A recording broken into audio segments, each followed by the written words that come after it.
we also really shifted towards a lot of Palestine content the past 2 years. It's just been a central aspect of our channel. Also, when you see all the interviews that we did, and that's also why we came across you guys and thought, hey, that you two are very interesting guests in that sense.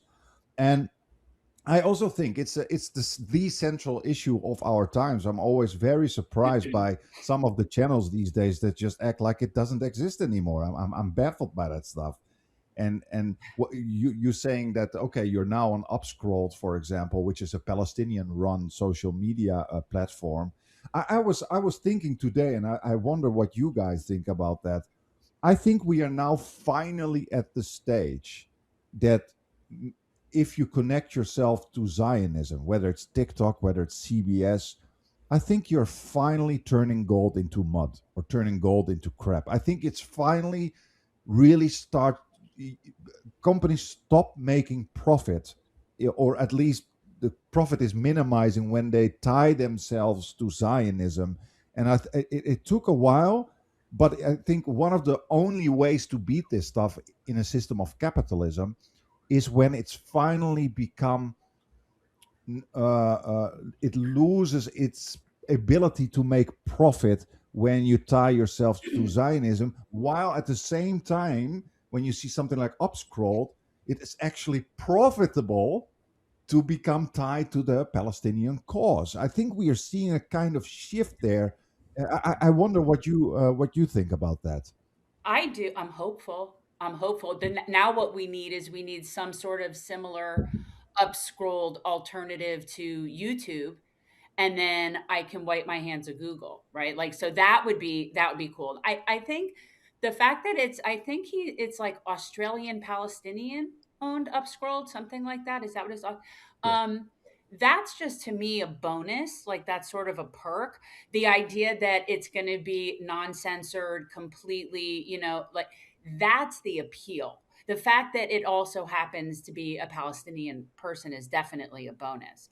But we have to start finding alternative um, solutions outside of both electoral politics and just our governments in general. I mean, these people are not going to help us. And I know it's different where you guys are to some extent, but like in this, in the States, it's like they're not going to help us. Nobody's helping us.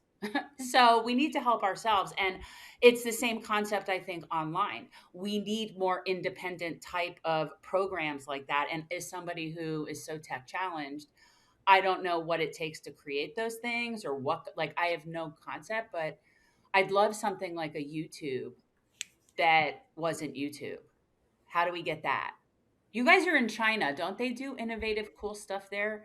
That's what we Yeah, need. they've got their own internet ecosystem with all the same types of services, like the same types of social media Right. apps and websites and whatnot, but just in their own ecosystem. So, like some of their apps, like Little Red Book, it's pretty easy to use that in English, and you can translate everything really easily. So when TikTok was first banned, there was the phenomenon of the TikTok refugees going over to Xiaohongshu, the Little Red Book app, and it was fantastic. It was amazing to see like the interactions going on there when the so many U.S. people went into the Chinese Right. social media ecosystem for the first time, and there was this Yeah. mutual learning on both sides that was fantastic to watch. But I don't know how easy it would be to use like the Chinese version of YouTube. That I Well, we don't need know. something global. We need something Yeah, global. We need yeah, something that's a global thing that is like this non-censored upscrolled, but for Yeah, and that is we don't not want Zionist run.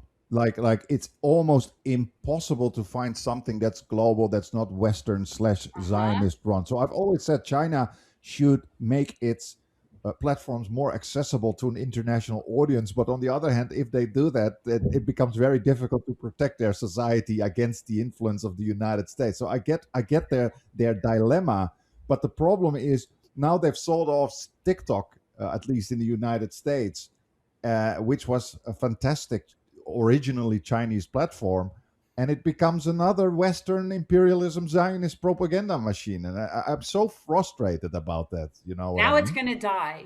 And that's what yeah. and Hopefully. When that first happened, when Larry Ellison bought TikTok, if you go back and look at whatever our show was after that when we talked about it, I said everybody needs to get off of TikTok. I understand people who do it for a living, you're kind of stuck, but if you're not on there for a living, get off of TikTok. It will be worthless. And that was easy for me to say as someone again who's not on social media, but yeah, it's only worth something if people go there. It's kind of the funniest and best outcome of the available possible outcomes, because Yes, basically the other choice was they were just going to shut it down. So right. the Chinese company is like, what's the best outcome for us? Well, at least let's get some money for it, and Exactly. then let's let them run it into the ground, which is what they're currently doing. Now Yes. maybe they'll certainly they'll try to calibrate their censorship operation so that, when people are sending text messages that include the word Epstein in it, it doesn't get censored. I mean, they'll fix really stupid things like that and still implement their censorship, but hopefully this is a downward spiral that ends up destroying the app entirely. Well, I they hope don't know so. what else to do at this point, because if you censor the word Zionist based on the context within which the word is being used, that's a level of communist China that people in America perceive as how the government controls you. But then you take it a step further, as friend of the show James Lee pointed out earlier today. Now they're censoring the word Epstein. You cannot use the word Epstein on TikTok. That's a level of psychotic behavior that will inevitably break it when it's all said and done, because you can't survive. It's going to, if you're going down that road, then there's pretty much nothing that you will not. And again, you're talking about Zionists here. You're talking You mean the about, name Epstein, period? The whole name Epstein? can't use it, Not like as a verb, like I've said he was Epsteined, can't not like use as the a word. verb. No, you can't use it. So Wow. that's a that's also a level of paranoia that is going to inevitably be their downfall, because we try to point out constantly, and it's understandable why the Jew hatred has gotten to such an incredibly toxic level at this point. The Zionists are dependent on their survival by making everybody hate Jews. That's the only way they survive. And so, They need to really cause a division where we're only safe if we go with them. Yeah. yeah, And that's long been a strategy.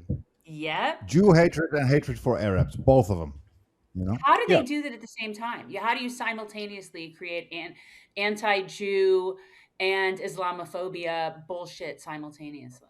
Well, there's some research on anti Semitism and other forms of prejudice. And a consistent finding has been that people who hate another group on the basis of their group identity tend to be pretty Catholic. They hate all groups that are out groups. So Right. maybe they especially hate maybe one, but if you Right. hate another ethnicity just because of they're that ethnicity, you tend to hate all other ethnicities that You are know, not your own. that's really Peter funny. comes My from a dad. very Catholic, conservative, right Oh, wing I use family. Catholic So in the sense of universal, No, like I not know. Catholic. Yeah. No, I know. Like when I was little, my dad always taught me when I was a kid, he's like, if you meet someone and they don't like black people, he's like, they don't like Jews either. And Yep. so it's just funny when you're saying that because I was taught that as a kid for sure. I think it also True. depends. It depends on what part of the United States you come from as well. I think that's a huge part. Uh, I had two young gentlemen on the podcast the other day, and they were, they were impressionable, and I think they have, compassion, and they're decent people. But it's obvious that they were brought up I have in, concerns for you those know, boys. I have very, concerns for those boys.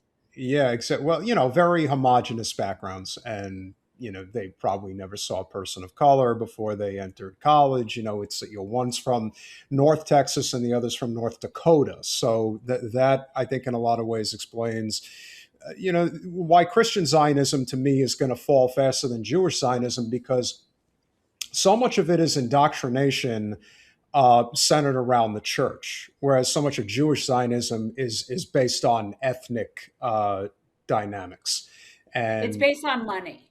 money. Well, I Jewish always say it again. Zionism is based on money. Yeah, and it is a cliche, but it's a true cliche in that the Jewish Zionists provide the money and the Christian Zionists provide the flock. That's where the John Hagees, the Joel Osteens, the Kenneth Copelands, and yes, they're all from the three biggest cities in Texas, but it's the truth that that's where the numbers come from. That's why they fight so hard, to try to keep people in line. And that's why the Charlie Kirk story won't die, no pun intended. It really speaks to that level of control. And this is one of the biggest reasons why I could never be a member of the GOP, because I believe in the separation of church and state. In fact, I think that's one of the most sacred elements of the First Amendment in our Constitution. I don't believe that while there were founding fathers that believed that religion or being a Christian nation was important, I don't agree with that. And most of the most important founding fathers did not subscribe to that ideology either. And yet today, it seems to have dominated so much of political discourse on the political right. But what we're also seeing is this growth of the anti-Israel, anti-war, and freedom of religion, libertarian right movement that is growing exponentially. And there are people, like Tucker Carlson and Candace Owens in particular, who are at the forefront of, let's be honest, cultivating that crowd.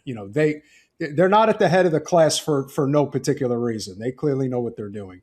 And then you have the other side, which is the religious conservative base, which has been in the hands of people like Ben Shapiro and a few others for a long time, but they're losing control. It's obvious they're losing control, and they really don't know what to do. So what do people with money and power who are losing control typically do? They censor the shit out of everybody. That's what they do. Yeah, well said.